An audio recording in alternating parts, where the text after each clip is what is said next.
હું કહું તેમ કરો ને કે તમારો પ્રસંગ બગાડવો છે, હું કહું તેમ કરો ને કે તમારા દીકરીના લગ્ન બગાડવા છે, હું કહું તેમ કરો ને કે તમારી દીકરીનું જીવન બગાડવું છે. દાખલા છે મોજૂદ.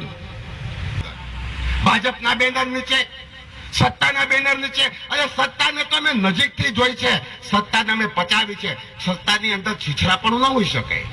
સમાજનો આગેવાન, વિસ્તારનો આગેવાન, વિસ્તારના તમામ સમાજને શ્રમ દ્રષ્ટિથી જોઈને ચાલતો હોય છે, શ્રમ દ્રષ્ટિથી કાર્ય કરતો હોય છે કે આપણા બધાના ઘરમાં દીકરી છે.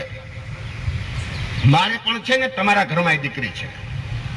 દીકરીને હોંશથી પરણાવવાનું જયારે બાપ નક્કી કરીને બેઠો હોય, સાંજે 8 વાગે, 8:30 વાગે, 9 વાગે જાન આવવાની હોય, જાનને સ્વાગત કરવા માટે બધા ઘેર બેઠાની રાહ જોતા હોય, ઘરને શણગાર્યું હોય, માંડવા નાખ્યા હોય, શણગારને વ્યવસ્થિત કર્યો હોય, અને એક નેતા એમ કહી દે કે ઈ ઘેરે જે દીકરીની જાન આવે છે એના માંડવા તમે પાડી નાખો, ન પડે તો ખટારો લગાડીને પાડી નાખો.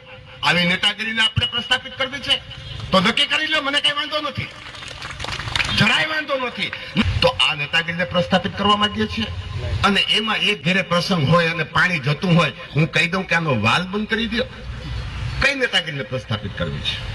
હું કહું એમ કરો નકર તમારે જેલમાં જવાનું છે, હું કહું તેમ કરો નકર તમારો પ્રસંગ બગાડવો છે, હું કહું તેમ કરો નકર તમારા દીકરીના લગ્ન બગાડવા છે, હું કહું તેમ કરો નકર તમારી દીકરીનું જીવન બગાડવું છે. નક્કી કરવાનું છે આપણે લોકોને, તમારે વિચારવાનું છે, મારે નહીં. આ વિચાર ને ઉપર મંથન તમારે કરવાનું છે કે કેવી નેતાગીરીને પ્રસ્થાપિત કરવા માંગીએ છીએ. હું કહીશ આજે કે આવી નેતાગીરી એક પરિસ્થિતિનું નિર્માણ કરવાની કોશિશ કરે છે આ વિસ્તારની અંદર. ભાજપના બેનર નીચે, સત્તાના બેનર નીચે, અને સત્તાને તો અમે નજીકથી જોઈ છે, સત્તાને અમે પચાવી છે. સત્તાની અંદર છીછરાપણું ન હોઈ શકે. સમાજનો આગેવાન, વિસ્તારનો આગેવાન, વિસ્તારના તમામ સમાજને શ્રમ દ્રષ્ટિથી જોઈને ચાલતો હોય છે, શ્રમ દ્રષ્ટિથી કાર્ય કરતો હોય છે.